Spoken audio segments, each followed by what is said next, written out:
October 2nd, 1990. We're going to visit with George Bruington, an old-time friend and an honest-to-goodness cowboy. And George, you are how old now? I was 81. 81. Well, in August. I was going to say Yeah, last month. But you're just a month older than I am then. Yeah, I was just 81 last week. Yeah. And when did you come to this area? In 1925, we moved to, Almont Park, see. Uh-huh. Well, we was on both routes for years, Almont. So Almont has always been kind of... Is that when your folks came to this country then? No, they homesteaded. I was born in Slope County. Oh. In 1909. Uh-huh. And the folks come in there in 1906 or 5. Oh, about the time Alma started. Yeah, I suppose. Yeah. But this was out in Slope County, see. I see. North of Hamilton. I see. And, it was, Dad's homestead was on the prairie, but just a mile from the breaks of the Badlands. Uh-huh. Straight north from Hamilton. Mm-hmm. Actually. So you were 12, 14 years old when you came to this Yeah, country? 15. 15. Yeah. Uh-huh. But we lived at Freiburg Oh. for several years before we come down Mm-hmm. this area. Mm-hmm. Yeah. I remember your dad was, he was our assessor when we lived in Grant County. Oh, yeah. Yeah. Yeah, he assessed for, from 1926 to 1942. Uh-huh. Well, it's kind of a coincidence, and then I assessed. I assessed that same area till they done away with personal property tax. I see. So I don't remember, what's that, 20 years? Yeah, I don't remember that either. Yeah, I remember it's about 1940 or something like that. Oh no, it's later than that. Later Let's than see, 80. It's been 19 or 20 years since I. Yeah. So you were already quite a horseman when you came to this country. Well, I wouldn't say I was a horseman, but I was always horse-minded. Yeah. The first I remember you were dealing in horses. You were trading in the horses, and.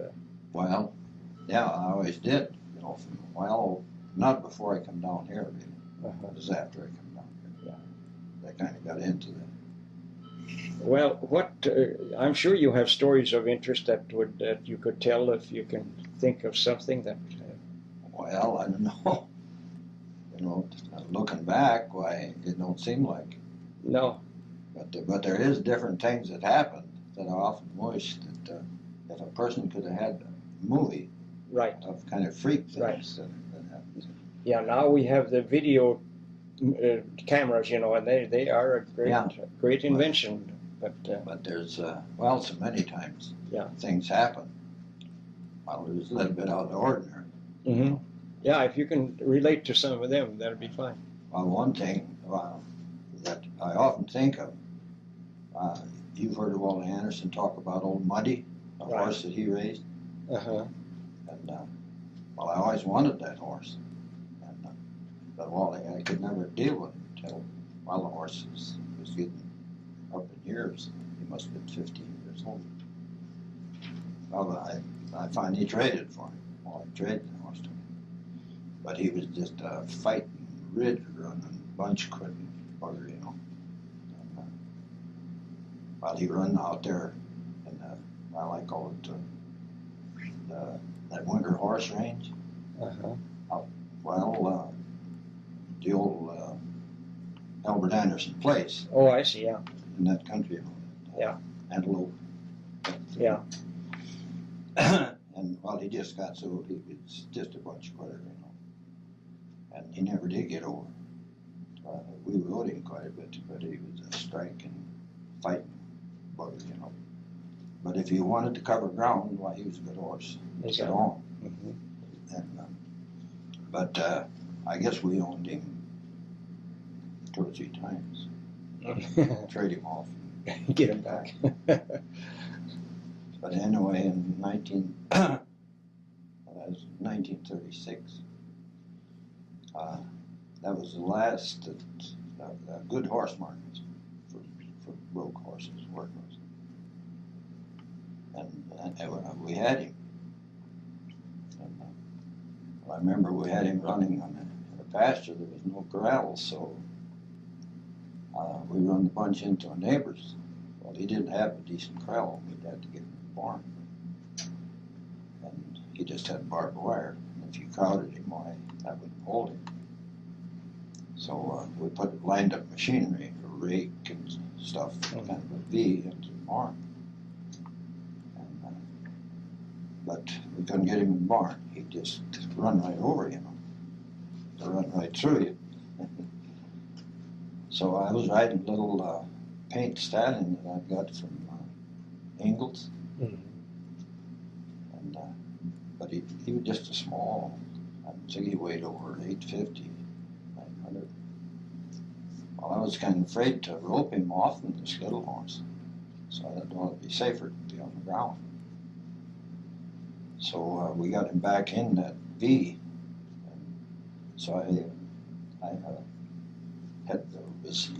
had the rope tied hard and fast, and then I stood in front of the paint.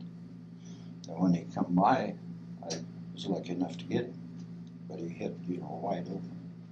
Well, that paint, I just got out of the road in time. The paint just sailed by. Wow. But lit on his feet, turned the horse. And but I could have got caught right in front, see. Yeah. But well, there's a long story of that horse. There's a lot of Lars Syndergaard rode him. So, but you'd always have to blindfold him to saddle him. He never got he never got gentled down. No. Wow. Well, in a way, he was halter broken then. Mm-hmm. But he had been. I don't know whether anybody had worked him or not. Mm-hmm. But anyway, the spring of '30, horses were and. Myers that lived there on the Muddy. Yeah. Mm-hmm. Bill Myers. Yep. Yeah. He come down to Wagner's, but we had horses together, and he had to have a team. He just had one team, and it must have been March, and he just had to have another team.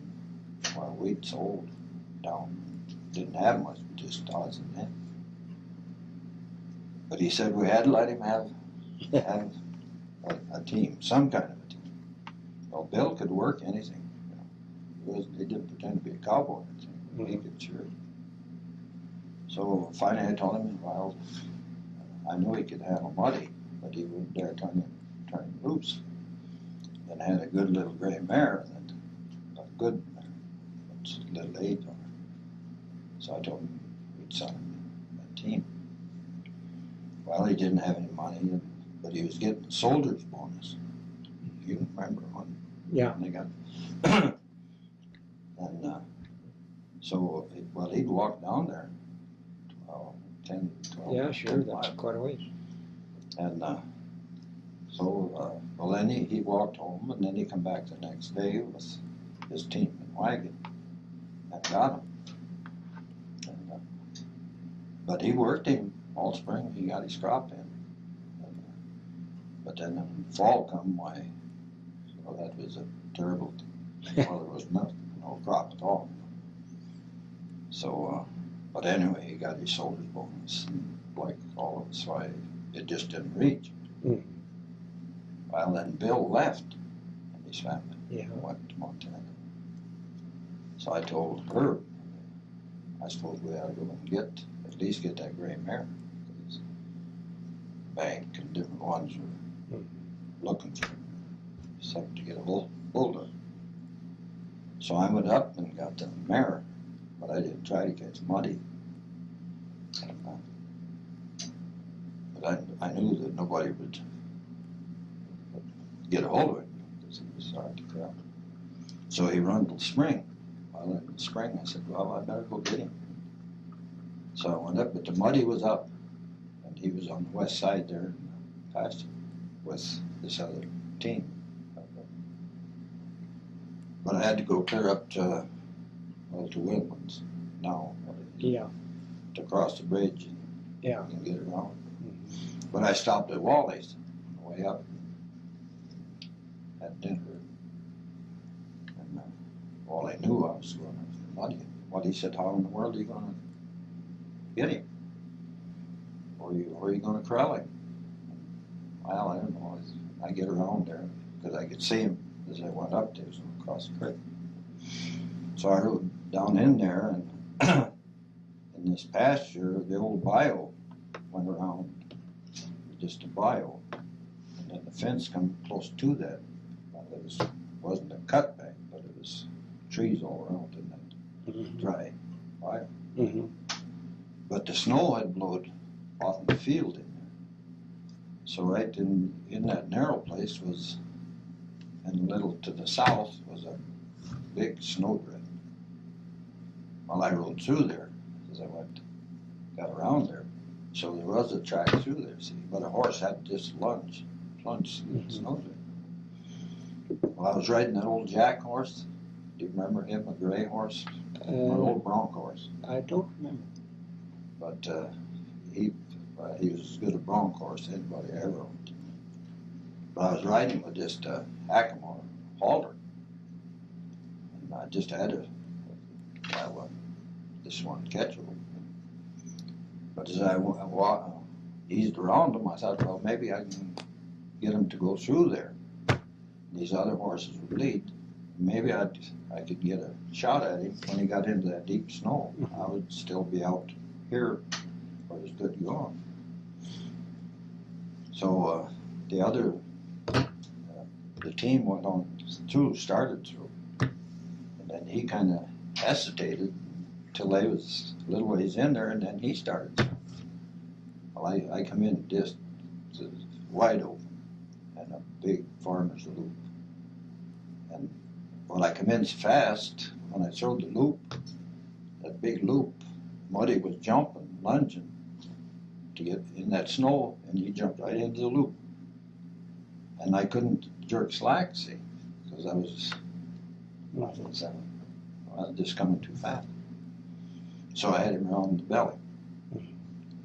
And, well, of course, just a few jumps, he was out of the snow and I was into the snow. Well, when he hit the end of that night, my horse couldn't get braced in that snow, so it knocked him down. And then he dragged my saddle horse right across the snow till he hit grass. And, well, then an old Jack, this old gray horse, he finally got up on his feet, but Muddy was just, he squealed and just bucked and kicked. Well, the rope worked back till I had him around the flank. Yeah. And he just kept fighting till I had him by both hind legs. And then we wound up with just one hind leg. But of course he couldn't kick that off. Well, but he happened to have a halter on. Bill Myers had left a halter on him all winter. So that was one thing that was lucky. And, but I didn't have an extra rope. So, but this old Jack horse, of course, he'd handled a lot of broncs.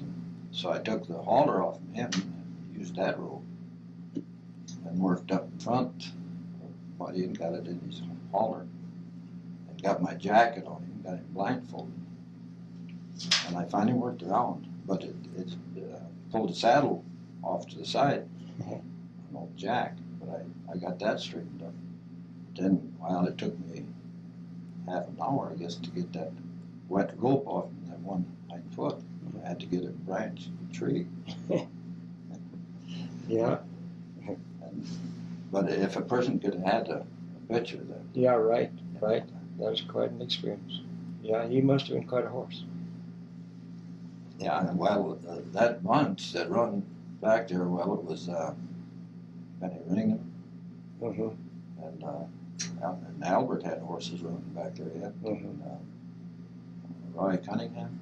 Yeah. And Sam.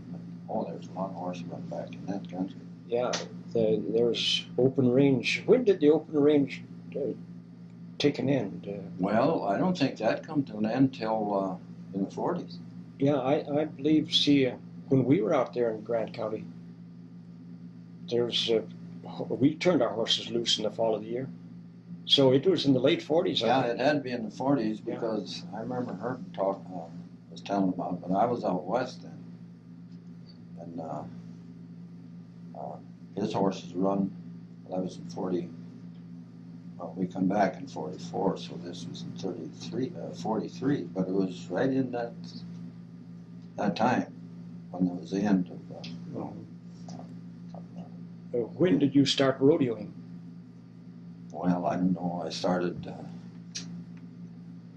practicing Roman and fooling around. Yeah. These little shows, used to. A lot of times at ball games, people would bring leads. That's about the first I remember you were Roman riding. Yeah, well, that was, I suppose, in 1927, I suppose, was the first time I remember it. You were maybe Roman, 16, yeah. 17, 18 or something like that. Yeah. Well, there were quite a few, even like Earl Bird, I think, rode Roman, and Judy Semple, too. Judy Olson. Yeah. Yeah. But, yeah, she was asking me if I had a picture. But I remember riding one horse, loping one horse. Oh. And then she rode too. Mm-hmm. But there wasn't many that rode Roman. No. Arnold Stiles and Earl Bird. Yeah. Well, Herb rode. Used to, but Oh, did he? He never got to race. I know. But Herb rode. There, you just had a surcingle on each one. And a pad. And a pad, and then they were tied together? Well, not when you was racing. No. Then they were. But we used to tie them, with a neck or with a bridle or collar or whatever. Mm-hmm. And then, but after you got them going. Mm-hmm. But racing, then you wasn't allowed to. I see. To tie them together. You just. But of course, Earl Bird was. I don't think I ever did beat Earl Bird. Is that right? I run against him a lot of times. But he always had that same team.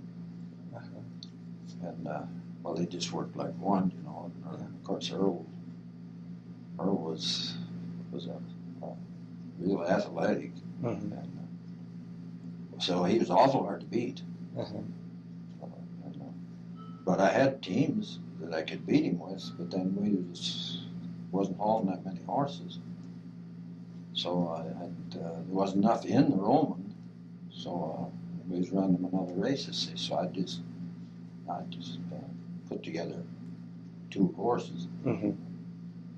I remember at Baker, Montana, they had Ekalaka.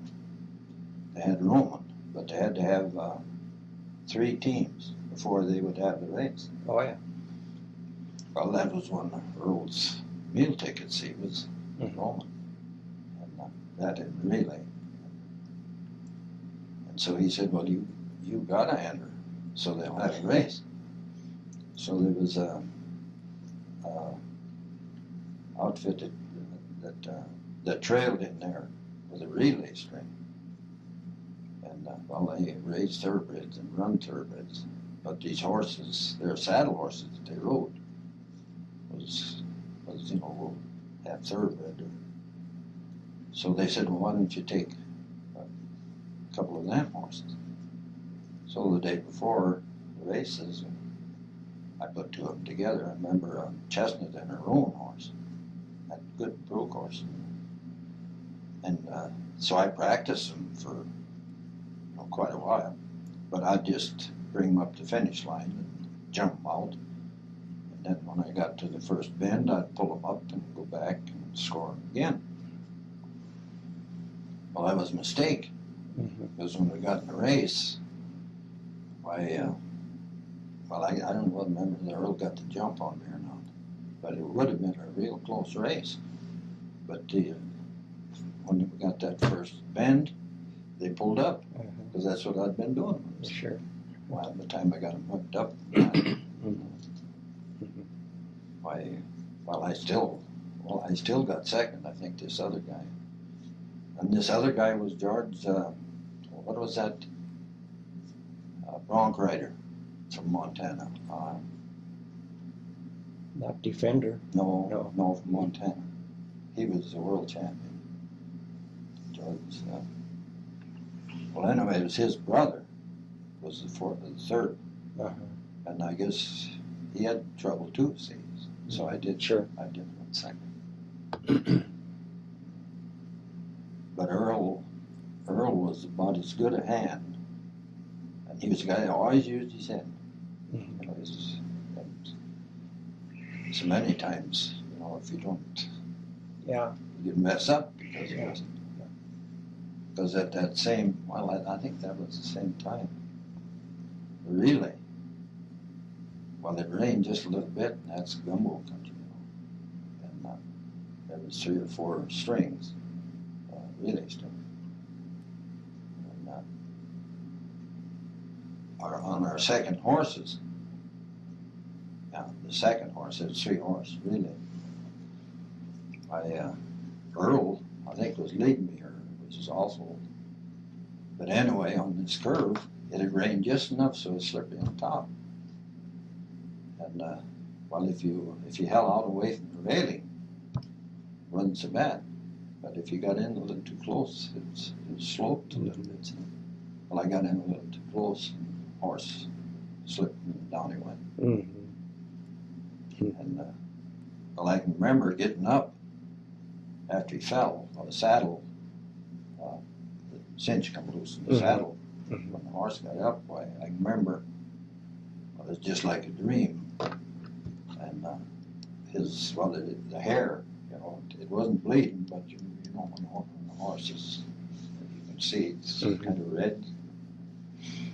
And the horse got up, and I had the saddle was laying back there. Well, I got the saddle and got him saddled again, and I don't know how I got on. But then I had one more horse, and Red was holding. I remember the last horse was that little Bell's horse that I used to have. Yeah. And but I got stationed all right, and got the saddle, but I couldn't get on. And but I remember Red said, "Jesus Christ, George, what's the matter?" And he grabbed me by the seat of my pants, and I jumped a little, and he just set me up there. Sure. The way it went, but I couldn't look ahead. I couldn't get my head up. Well. And but I finished. I don't think I'd have finished, but Earl's where he was camping was just outside of the racetrack, kind of at the head of the homestead. And his wife hollered. I can remember she hollered, "Hang on, George." She must have seen that I was. Mm-hmm. But I made it and finished. But then, then I could remember, I couldn't remember getting off the horse, but I was walking back towards the finish line, leading the horse. But then I could remember, it was a uniform, a blue uniform with brass buttons. Well, that was a cop, I guess, that met me. And then somebody took the horse, and they took me uptown to the doctor. But he didn't have X-ray. But they could tell my collarbone was little. And there was no hospital, but I was in a boarding house there for a couple of weeks. But then, Earl Rundle, and Red and I had doubled up. See, I see. Put our strings together. Well, Earl Rundle was supposed to be there and ride the relay, but he didn't make it. But I was there then. It wasn't a hospital. But then I found out afterwards that my neck bothered me so I went to Flasher, to Dr. Shorty? No, No, I other- mean, oh, I know who you mean. but anyway, he x-rayed and he said, well, it's no wonder I'd had a broken neck. Well, I'll be darned. And, but it healed. There was nothing they could do, of course. Hmm. So, a person don't know how lucky you are. Yeah. That was Short Ridge, I think. No, he was, why can't I think of his name? He was there for years, you know. And him and Charteridge both were there. I see. Oh, Yeah, I missed that. That's the only one I Yes, yeah. Well, I mean, do you suppose that's what kind of wrecked your back, too? no, I don't think so. It wasn't that. No. Do you know what, did you ever have an accident that really... Well, there's several that I could remember when they finally, I doctored for a long time, but by accident, I went in and I was crippled up, but it wasn't that. And, well, it was just arthritis. Mhm. Doctor, he said X-ray. Dr. Sariskas, did you ever go to him in Elton? No. But anyway, he said X-ray and put me to bed. But at that time, I'd get those attacks and really crippled him. And while I was helping Johnny Stevenson, Mm-hmm. he shipped cattle out of business. And my back was bad anyway. But then the gate swung and caught me kind of wrong. Oh. And I just couldn't, that was it. You know. So they got me in the car and I went right to the hospital. But at that time, they could give me ultrasonic. Mm-hmm. So those treatments in just hours, I could, straighten up and go. But anyway, old Sariska said, what happened? And I said, well, nothing in particular. It's just been getting worse and I figured I could fight it off. And that gate swung. But he'd always been telling me that I had to quit. Rodeoing. Yeah. And or quit the rough stock. And so the next morning when he come in, I could see when he come in the door, he was mad. He was mad. And he said, emotionally, his hand, come in here. He didn't ask me to. That was an order. So I followed him in there. Well, from the door, he had this X-ray up from the light, Well, you could see that crooked rib. Yeah.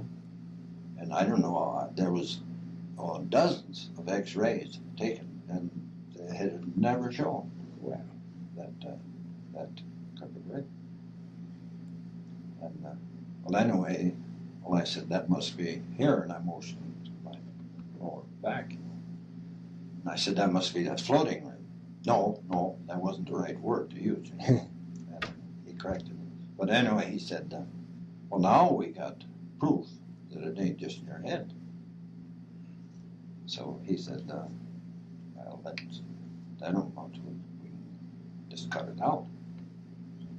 And, but he didn't do surgery himself. But he sent me to Bismarck, to Dr. Paul Johnson. Mm-hmm. And I don't know how many X-rays they took, complete physical. When I got through, I asked him if he had a picture of the crooked rib. No. So then Sariska sent me to Fargo. And same thing. Give me a prescription for pain. Mm. And mine was just in my head, So I finally, well, a year or so after that, then I finally hadn't given up hope, so I had Sariska's make an appointment in Rochester. So I went down to Rochester and went through plate physical, and I never got a picture of that. Well. So finally, Dr. Cole finally got a picture of it. From Elgin? From Elgin. Well. And cut it out. Mm-hmm.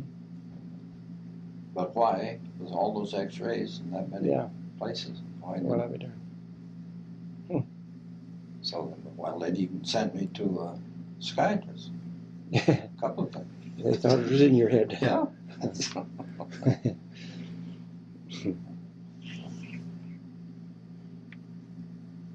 Yeah, you had, there's quite a few racehorses down that area. Didn't Tommy Nolan have a pretty good horse? Yeah. Real slender, real fine bone. Yeah, moneymaker.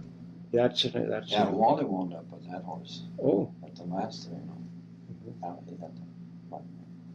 Yeah, there was quite a few. Well, Canute Albeck had that good horse, And well, they was all on the government stud. Yeah. So, well, that was the first hot bloods we had in the country.